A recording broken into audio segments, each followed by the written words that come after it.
Glorinha. Vamos nos colocar em pé, vamos iniciar este momento invocando o nome do nosso Deus e também falando com Ele em oração. Nós iniciamos em nome do Pai, do Filho e do Espírito Santo. Querido e bondoso Deus, nosso amado Pai Celestial, te damos graças pelas bênçãos que derramaste sobre nós. Te damos graças, Senhor, pelas chuvas dos últimos dias, que trouxe um pouco mais de frescor para os nossos dias que estavam tão quentes. Te damos graças, Senhor, por esta bênção. Te pedimos, Senhor, que também estejas conosco neste estudo bíblico, onde queremos estudar um pouco mais sobre a Tua Palavra, sobre aquilo que Tu tens preparado para a Tua Santa Igreja aqui neste mundo, e de modo especial, quando nós estudamos aqueles falsos profetas que o Teu Filho profetizou que surgiriam em nossa vida. Senhor, dá-nos um entendimento para que possamos aprender a verdade a respeito da Tua Palavra, a respeito do Teu amor, da Tua misericórdia e principalmente a respeito da Tua Santa Igreja aqui neste mundo. Dá-nos, Senhor, a fé necessária para confiar em Cristo como o nosso único e suficiente Salvador e confiar na Tua Santa Palavra como lâmpada para os nossos pés e luz para iluminar o nosso caminho. Em nome de Cristo, Senhor, nós Te pedimos e agradecemos. Amém. Podem se sentar? Deixa eu só... Então, como eu havia mandado lá no grupo, nos grupos das congregações, hoje a gente vai falar um pouquinho sobre um tema que talvez seja até um pouquinho polêmico. Nós vamos falar sobre como identificar seitas e falsos profetas. Por que falar sobre isso? Por que é necessário? Porque como igreja cristã nós precisamos estar preparados para responder àquilo que nós temos como esperança. Nós vamos ver o texto de 1 Pedro, capítulo 3, versículo 15, onde o apóstolo Pedro fala sobre estar preparado também para isso. E outra motivação que me levou a escolher esse tema foi algo que eu vi ultimamente, principalmente na internet. Hoje em dia nós temos acesso a Facebook, Instagram, um monte de plataformas, redes sociais, que as pessoas postam tudo o que elas quiserem.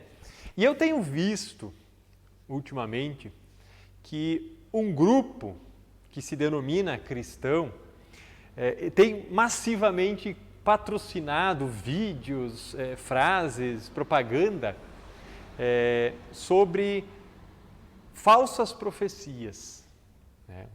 Uma seita, nós denominamos assim, uma seita tem propagado falsas profecias e que infelizmente, em alguns casos, está enganando muitas pessoas.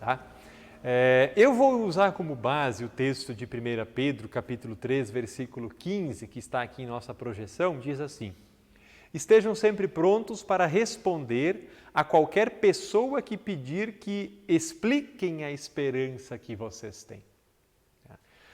Então, o apóstolo Pedro está falando dentro de um contexto onde haviam pessoas dentro de uma certa congregação que ensinavam coisas falsas, mentiras, doutrinas falsas. Então, Pedro se vê na necessidade de escrever a estas pessoas para que elas fiquem preparadas para combater os falsos ensinamentos.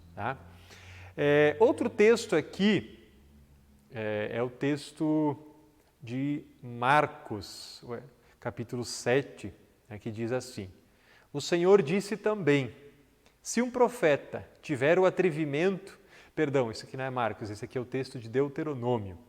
Se um profeta tiver o atrevimento de dar uma mensagem em meu nome, quando eu não lhe tiver dito nada, ou se ele falar em nome de outros deuses, deverá ser morto.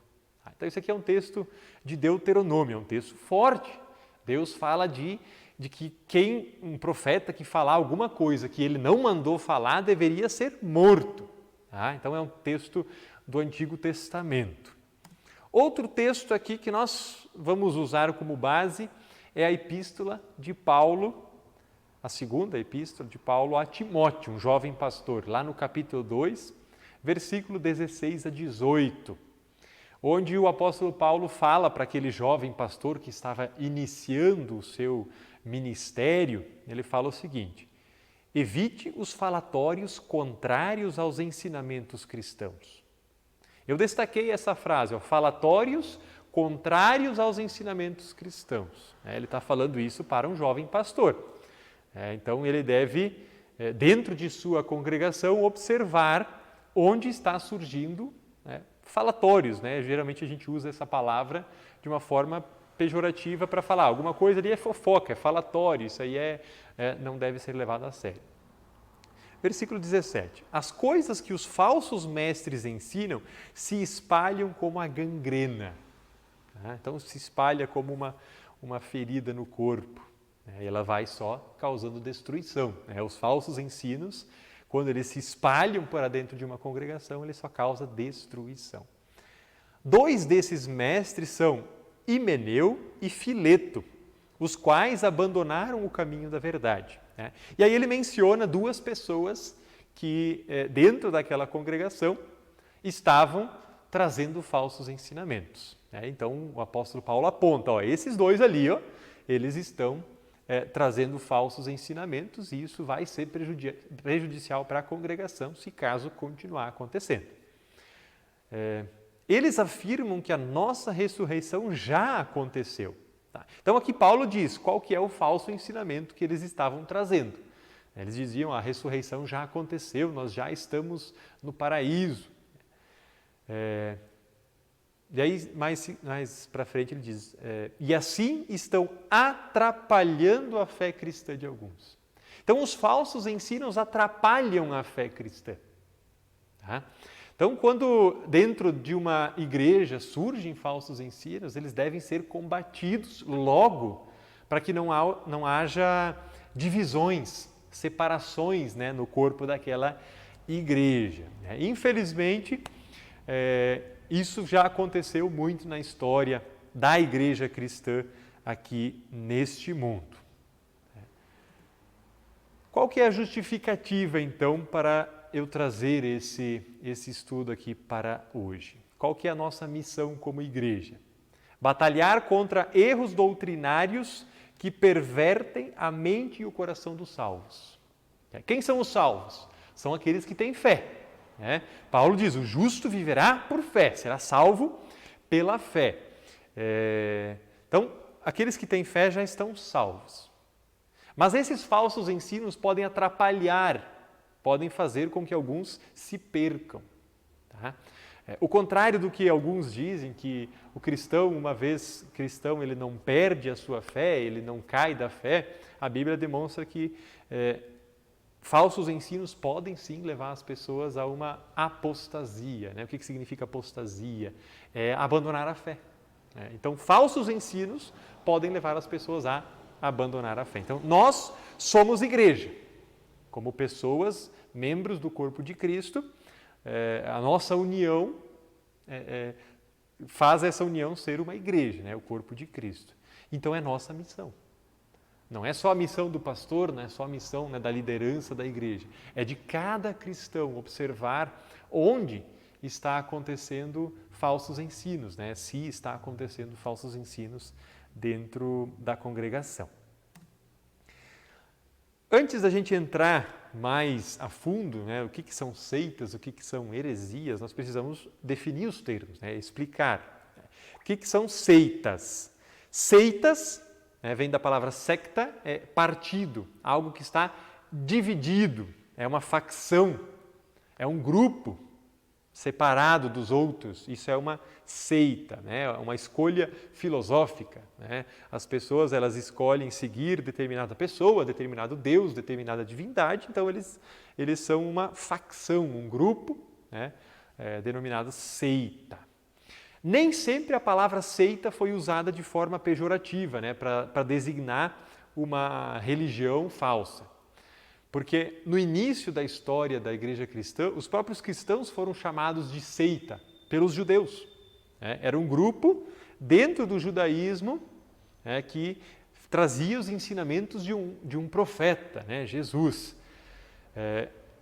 Quando os cristãos começaram a pregar, eles sempre pregaram que Jesus morreu e ressuscitou, os judeus então consideraram que esse grupo de pessoas que adoravam esse Jesus, eles eram uma seita, eles consideravam como uma seita judaica e depois eles foram separados de uma vez por todas do judaísmo. Não são mais judeus, porque eles acreditam na ressurreição e dizem que Jesus é verdadeiro Deus. Então, os judeus não consideram os cristãos como religiosos, como adoradores do verdadeiro Deus.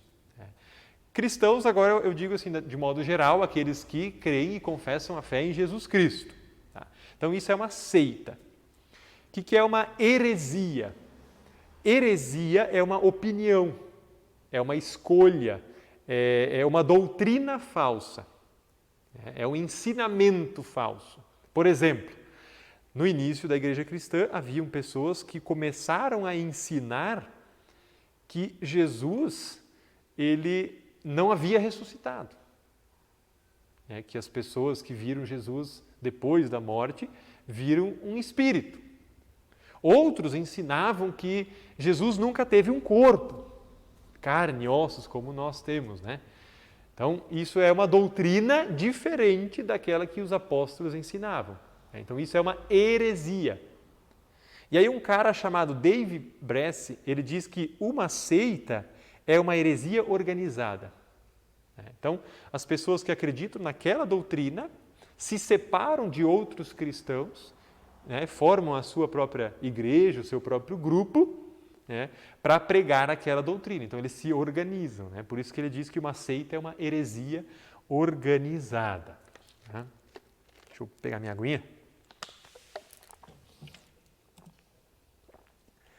Quais são as características das seitas?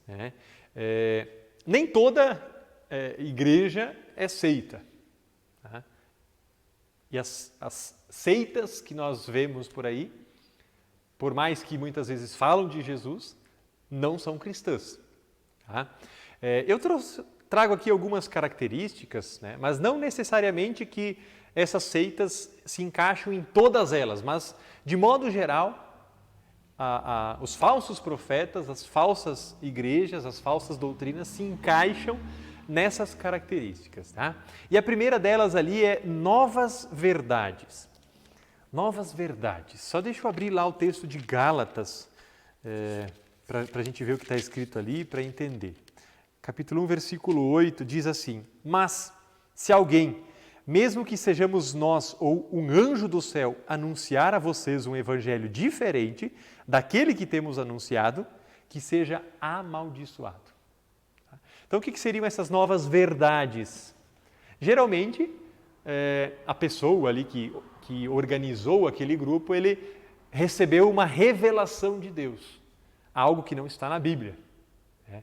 Geralmente, é algo assim, não está na Bíblia, é uma novidade, como se Deus estivesse transmitindo a ela algo que não havia transmitido para os profetas e para os apóstolos que escreveram os textos bíblicos. Então, a maioria das seitas traz uma nova verdade. Nós temos um exemplo muito prático de uma seita que fala de uma nova verdade. É a Igreja de Jesus Cristo dos Santos dos Últimos Dias. Não sei se já ouviram falar dessa igreja.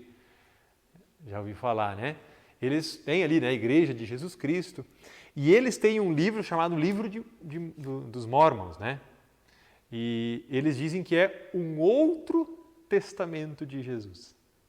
Supostamente, a pessoa que iniciou essa igreja recebeu uma nova revelação que Jesus ainda não havia dado, e ele trouxe então, e aí ele começou um grupo de ensino desse livro e tudo mais.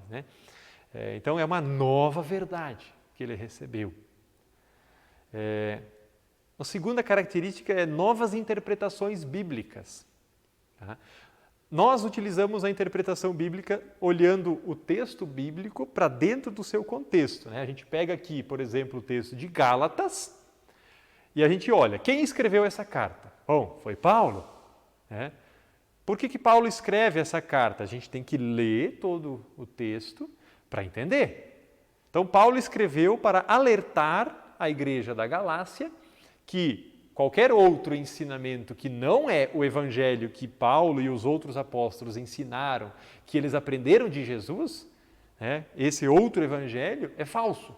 Tá? Então, nós olhamos para o texto bíblico e interpretamos dentro do seu contexto, olhando quando, né, quem, por quê e para quem, né, para quem ele escreveu esse texto, para a gente entender, né, o que o texto bíblico traz para nós também hoje, né? E aí nós aplicamos esse texto, esse conhecimento para a nossa vida. As seitas geralmente vão pegar textos e vão tirar do seu contexto ou vão negar que, por exemplo, eles vão negar que o texto do Evangelho de João seja inspirado por Deus.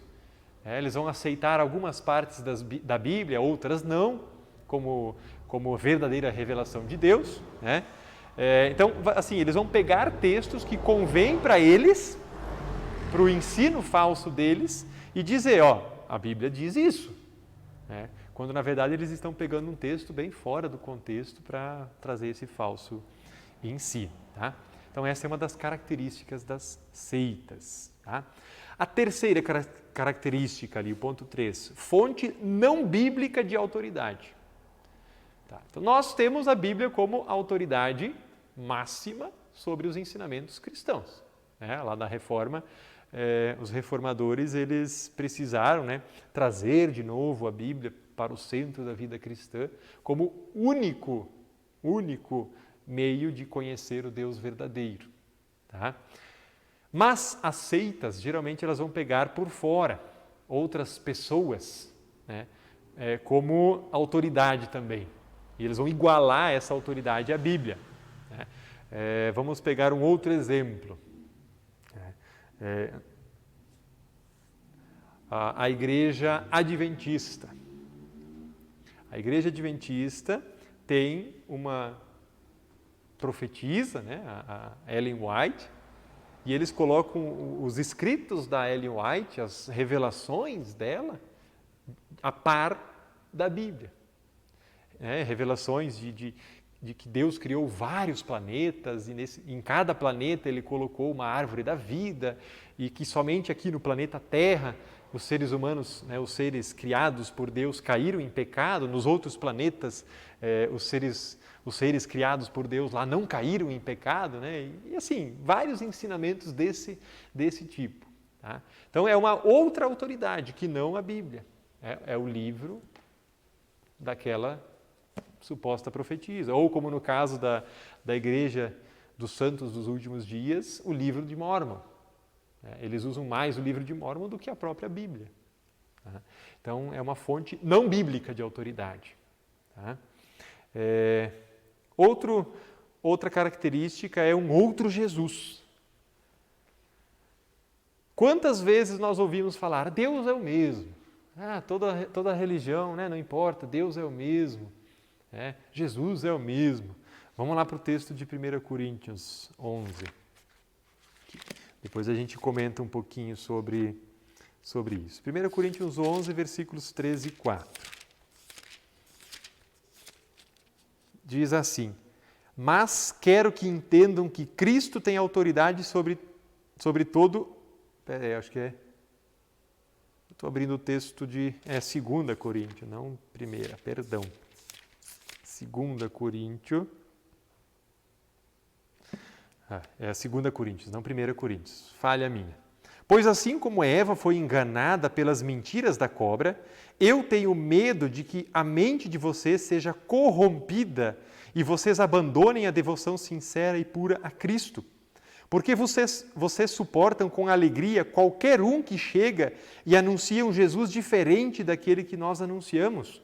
E aceitam um Espírito e um Evangelho completamente diferente do Espírito de Deus e do Evangelho que receberam de nós. Então aqui Paulo está falando de falsos apóstolos, falsos profetas também.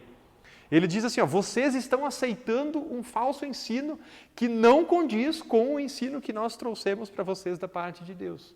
Vocês estão suportando com alegria. Ou seja, vocês estão deixando essas pessoas no meio da igreja de vocês, e isso é prejudicial, isso vai levar muitas pessoas a caírem da fé, a abandonarem a adoração sincera e pura a Cristo, diz o apóstolo. Tá? Então, por mais que as pessoas falem, mas Jesus é o mesmo, Deus é o mesmo. Muita gente fala de Jesus, mas nem todos que falam de Jesus confessam que Ele é verdadeiro Deus, que Ele é verdadeiro homem, que Ele morreu e ressuscitou. Alguns vão falar de Jesus como um profeta. Por exemplo, os muçulmanos, eles falam de Jesus, mas eles consideram Jesus apenas um profeta, assim como Moisés, assim como consideram ele igual a Jeremias, Isaías e a Maomé. Maomé é o maior de todos. Então, nesse sentido, o islamismo também é uma seita, porque eles têm um outro livro. Eles têm Maomé como seu profeta maior, então uma autoridade fora da Bíblia, uma fonte de autoridade fora da Bíblia. Falam de Jesus, sim, mas eles não consideram ele verdadeiro Deus. Então, não é o mesmo Jesus que nós falamos. Ou, por exemplo, os espíritas. Os espíritas também falam de Jesus. Mas, para eles, Jesus é um exemplo de alguém que alcançou uma perfeição que todo ser humano deveria procurar. Não que ele é verdadeiro Deus. Então, eles falam de Jesus, mas não é o mesmo Jesus que nós falamos. Então, é outro Jesus. É um Jesus insuficiente. Às vezes o ensinamento sim, Jesus é o Salvador, mas você precisa fazer algo mais para ser salvo. Então, isso é uma característica das seitas. Jesus nunca é suficiente. Profecias falsas, parte 5 ali, profecias de todo tipo. Agora eu não lembro qual que foi, mas teve uma seita que profetizou pelo menos 4 fins do mundo só no milênio passado. Não, só no século passado, na verdade. Só de 1900 a 1999 eles profetizaram 4 fins do mundo. Nenhum deles aconteceu. Então, uma das maneiras da gente provar que tal ensino é falso é com o tempo também, Se eles falar o mundo vai acabar daqui 5 meses, bom, daqui 5 meses então a gente volta a conversar. Então são falsas profecias. Também é uma característica de falsos ensinamentos. Tá? E o ponto 6, exclusivismo. Esse é praticamente todas as seitas, elas têm essa característica. Você só será salvo se você estiver dentro desse grupo, ou só o nosso grupo é o grupo verdadeiro, o grupo que Deus separou, escolheu, salvou e colocou aqui neste mundo. Se você não fizer parte deste grupo, você não será salvo, você não é um verdadeiro cristão, você não presta, você não é santo. Então, assim, a igreja dos santos dos últimos dias, ela é exclusivista. Eles dizem que eles são a única e verdadeira igreja, porque eles receberam o outro testamento de Jesus. Então, eles são os detentores do verdadeiro evangelho, é o que eles dizem. Então, isso faz deles proselitistas. Em vez deles fazerem a evangelização no sentido de levar as pessoas a conhecer Jesus, eles levam as pessoas a conhecer a igreja. Se você estiver dentro da igreja, se você for batizado na nossa igreja, no nosso grupo, aí sim você estará salvo, senão não. Tá? Então, eles são exclusivistas. Então, essas características, elas são gerais. Há outras características mais específicas, mas essas, de forma geral, são encontradas em todas as falsas religiões, as falsas igrejas, falsas profecias. Tá? Então, qual que é o perfil de uma seita? A gente já viu as características. A gente vê o perfil de uma seita, de uma falsa religião, através do seu líder e através das pessoas que fazem parte. Né? Então, qual que é o perfil do líder? Geralmente ele é carismático, uma pessoa alegre, uma pessoa assim, que te recebe muito bem, te trata muito bem e tudo mais. Né? Mas essa pessoa ela é considerada muito especial. Ela é melhor do que as outras. Né? E por razões variadas. Né? Primeiro, ali o ponto A. Ela recebeu uma revelação especial de Deus. Então, esse líder ele é mais carismático porque ele tem uma intimidade maior com Deus. Ele fala face a face com Deus, algo assim. Né? A segunda, reivindica ser a encarnação de uma deidade, um anjo ou um mensageiro especial de Deus. Tá? Nem todos vão dizer, ó, eu sou uma reencarnação, ou eu sou o Jesus reencarnado, ou eu sou um anjo. Nem todos. Mas eles vão reivindicar que eles são um mensageiro especial de Deus. Os outros não, só eles. Eles vão reivindicar também ter sido designado por Deus para uma missão extraordinária. Qual que é a missão ordinária da igreja? Pregar Cristo, ensinar o Evangelho. Isso todos os cristãos podem e devem fazer. Mas esse líder da seita, ele traz algo extraordinário, algo novo, algo diferente, algo nunca visto.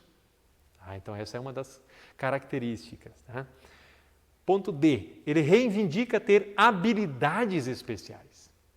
Ele reivindica ter o poder da cura, né? Fazer milagres, ou falar em línguas, ou qualquer outra habilidade especial, né? que ele possa reivindicar. Ponto E, está quase sempre acima da repreensão e não pode ser negado ou contradito. Então, ai daquele que disser, não, você é um falso profeta. Não toque no ungido de Deus. Geralmente é assim, né? A pessoa, então, ela está acima da repreensão. Ela não pode ser negado o seu ensino e ela também não pode ser contradita, né? Não sei como é que é essa palavra exatamente. Né? Então, é uma outra característica também desses falsos profetas. Tá? Eles estão certos em tudo. Né? Eles são a autoridade máxima, né, daquele grupo. Tá? Ok. Qual é o perfil agora das pessoas que fazem parte dessas seitas? Dos membros? Né? O que leva uma pessoa a fazer parte de uma seita? Vamos ver alguns pontos aqui. Tá? Quem é vulnerável a fazer parte de uma seita? Geralmente a gente pensa assim, a pessoa ela precisa ser muito fraca na fé ou algo assim para ser convencida a entrar em uma falsa religião. Mas, na verdade, qualquer pessoa pode ser convencida a entrar em uma seita. Rico, pobre, boa formação acadêmica ou não, idosos, jovens, pessoas religiosas e não religiosas. Então, todas as pessoas elas podem ser convencidas a entrar em uma seita. Pessoas desencantadas com a sua religião.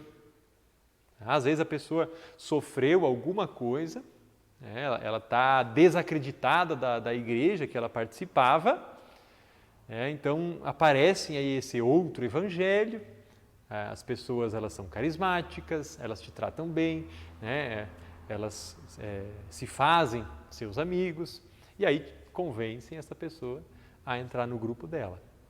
Pessoas intelectualmente confusos em relação a assuntos religiosos e filosóficos. Aí entra as pessoas que não têm firmeza de fé, poderíamos dizer assim, que elas não têm firmeza de Bíblia. Elas não conhecem todos os ensinamentos bíblicos para se colocar contra um falso ensinamento. Então a pessoa ela pode muito bem ser enganada por outra que está usando a própria Bíblia. Então todas as pessoas são suscetíveis a cair nessa armadilha, eu digo uma armadilha do diabo, porque essas falsas religiões, elas nada mais, nada menos, elas levam as pessoas para longe do verdadeiro evangelho, do verdadeiro Deus.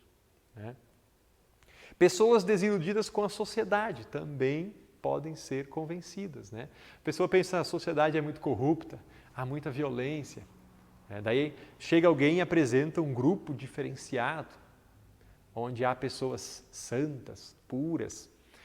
A maioria, não todas, mas a maioria dessas falsas religiões ou seitas, elas se isolam do mundo. Na década de 90, nos Estados Unidos, um falso pastor, um falso profeta, ele convenceu mais de 1.000 pessoas a saírem lá dos Estados Unidos e eles foram até aqui a Guiana, aqui na América do Sul, e ali eles adquiriram uma fazenda e eles começaram uma comunidade diferente, fechada, isolada, né? Eles não tinham acesso ao mundo para fora, né? Só a liderança saía. E aí havia, né, esses ensinamentos falsos, né, de que ali era puro, ali não haveria violência, não haveria nada disso, né? Mas o fim trágico para aquelas pessoas foi que, em um determinado momento, por algumas coisas que foram acontecendo, que a liderança daquele grupo convenceu quase 1.000 pessoas a tomar veneno e se matar. Eles foram convencidos e obrigados, né? Alguns ainda queriam, né, não fazer, mas eles foram obrigados com armas e tudo mais. Então foi assim considerado o suicídio coletivo maior da história da humanidade. Tudo por um falso ensinamento, né? Então a gente pensa assim, como que uma pessoa cai numa armadilha dessas? Mas a gente também está suscetível. Se a gente não estiver preparado para responder a fé que nós temos, a esperança que nós temos, nós podemos sim cair também nessas armadilhas, né? Aqueles que com necessidade de verdadeira amizade e apoio, pessoas que se sentem isoladas, deprimidas, pensam que não têm amigos, né? As lideranças dessas seitas, elas chegam como amigos, dão apoio, né? Fazem a pessoa se sentir bem, e aí ela se convence e entra nesse grupo, né? Indivíduos que não têm definido o seu propósito de vida. Ali eles vão encontrar um propósito. O propósito será espalhar essa nova mensagem adiante, né? Então eles investem pesado em missão, essas seitas. Por que alguém entra em uma seita? Porque ela satisfaz as necessidades psicológicas de pessoas com personalidade fraca, facilmente manipulável. A pessoa ela está fraca psicologicamente, ela está mais suscetível a ser manipulada. A seita pode ser atraente pela rigidez moral e demonstração de pureza. Que nem o exemplo que eu dei. Por estarem fora desse mundo, eles pensam, não, eu vou estar dentro de um grupo de pessoas puras, santas, lá na sociedade, isso eu não vou ter. Então eles trazem uma falsa ilusão de pureza, né? Então as pessoas ficam dentro dessas seitas por isso, né? Por que elas se mantêm? Primeiro, por dependência. As pessoas querem frequentemente ficar porque a seita vai ao encontro de suas necessidades psicológicas, intelectuais e espirituais. Aquilo que elas não encontraram, talvez em uma outra igreja, ou na sociedade, ou na família, eles vão encontrar ali. Então eles se tornam dependentes daquilo. É como um vício. O bem-estar nosso, ele gera a dopamina no corpo, que é a sensação de prazer. Eu estou bem, eu estou tranquilo. É o mesmo efeito que as drogas fazem no corpo do ser humano. Traz uma sensação de prazer. Por isso que as pessoas querem mais e mais. É mais ou menos isso. Eles se tornam dependentes daquela amizade que eles têm ali, daquilo que é oferecido a eles ali em termos psicológicos, intelectuais e espirituais. As pessoas também se mantêm por isolamento.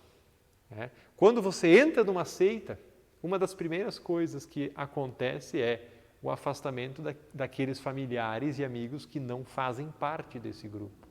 Por quê? Porque há uma reconstrução cognitiva, uma lavagem cerebral de que as pessoas de fora, elas não são puras, não são santas, né? Então a gente não deve ter contato com elas, né? Então o que acontece é um afastamento. As pessoas que entram numa seita, elas vão afastando seus familiares, seus amigos e vão ganhando novos familiares e amigos ali, dentro dessa seita, né?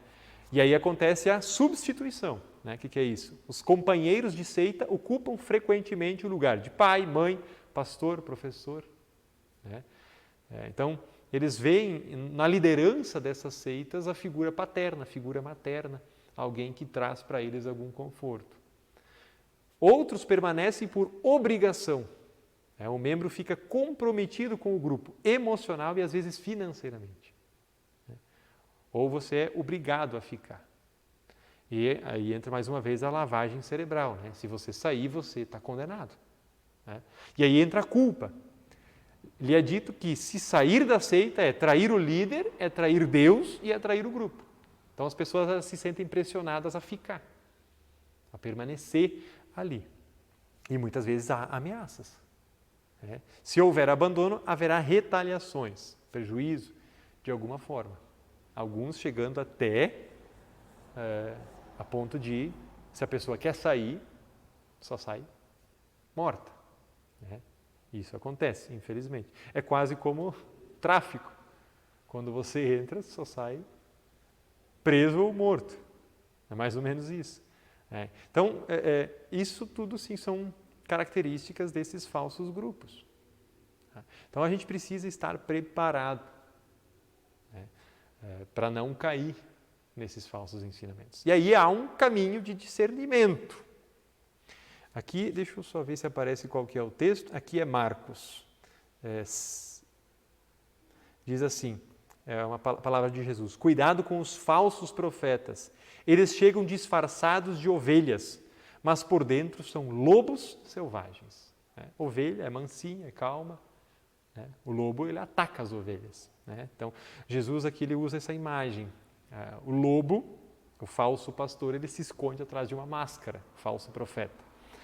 Vocês os conhecerão pelo que eles fazem. E aqui está um ponto interessante. E aí Jesus muda a metáfora dele. Agora ele diz assim: os espinheiros não dão uvas, os pés de urtiga não dão figos. Assim, toda árvore boa dá frutas boas, e a árvore que não presta dá frutas ruins.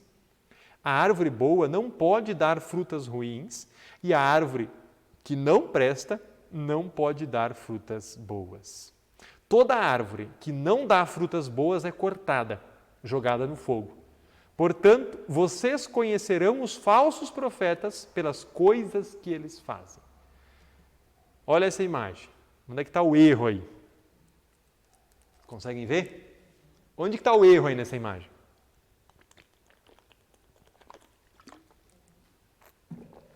Que árvore nós temos aí?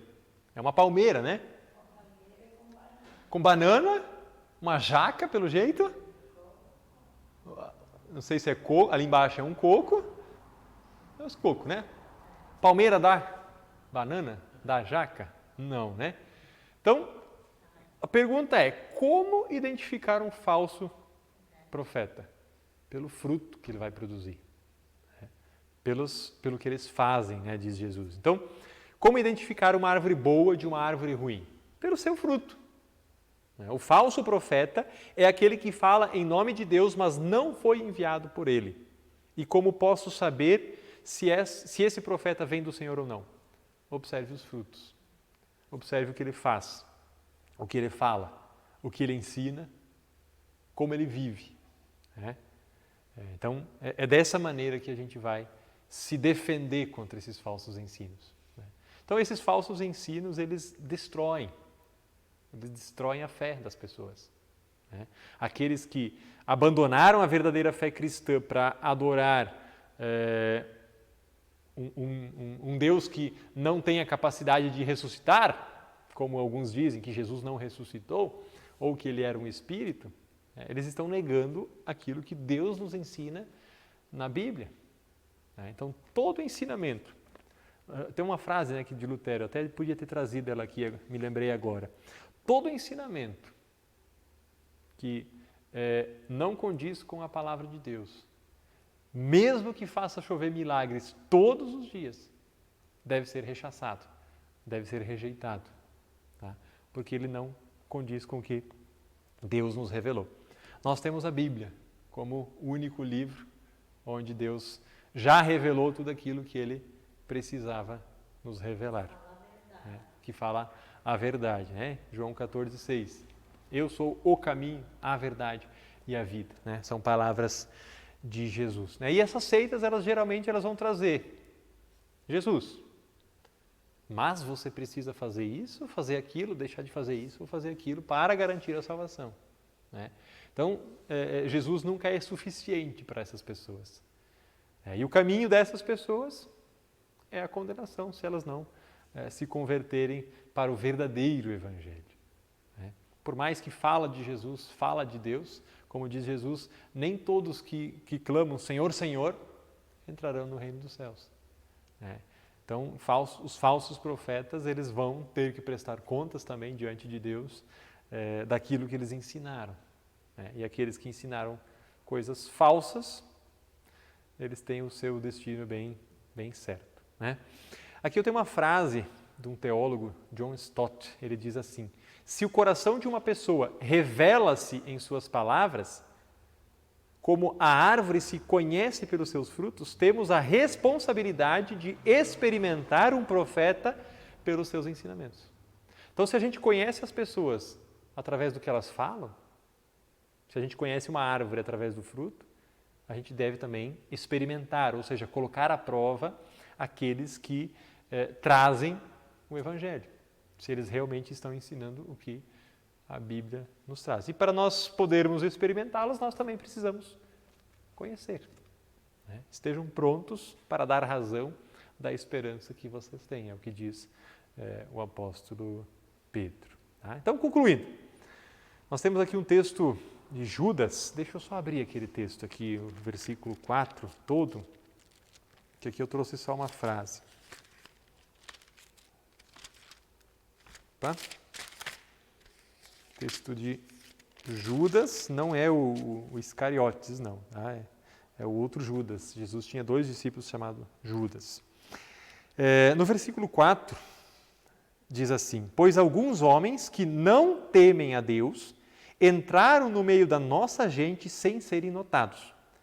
Eles torcem a mensagem a respeito da graça do nosso Deus, a fim de arranjar uma desculpa para a sua vida imoral.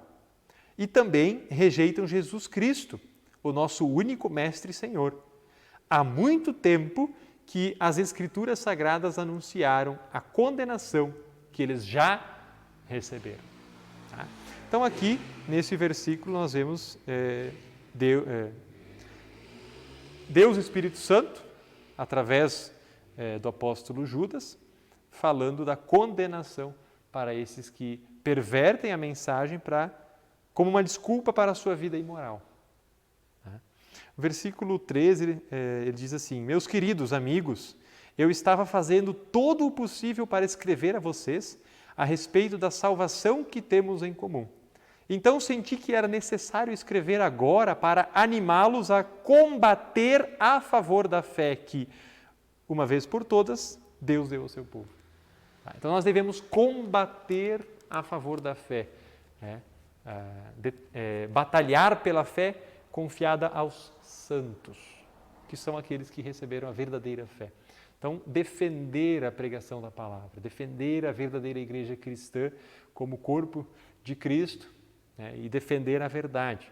Então, a igreja, como corpo do Senhor Jesus Cristo, tem o papel de defender a verdade e proclamá-la, sustentando-a pelo ensino correto da palavra de Deus. E tudo aquilo que é pregado e ensinado e que não condiz com o que Deus nos ensina através da Bíblia, deve sim ser combatido, deve sim ser rejeitado. Então assim a gente conclui aqui o nosso estudo.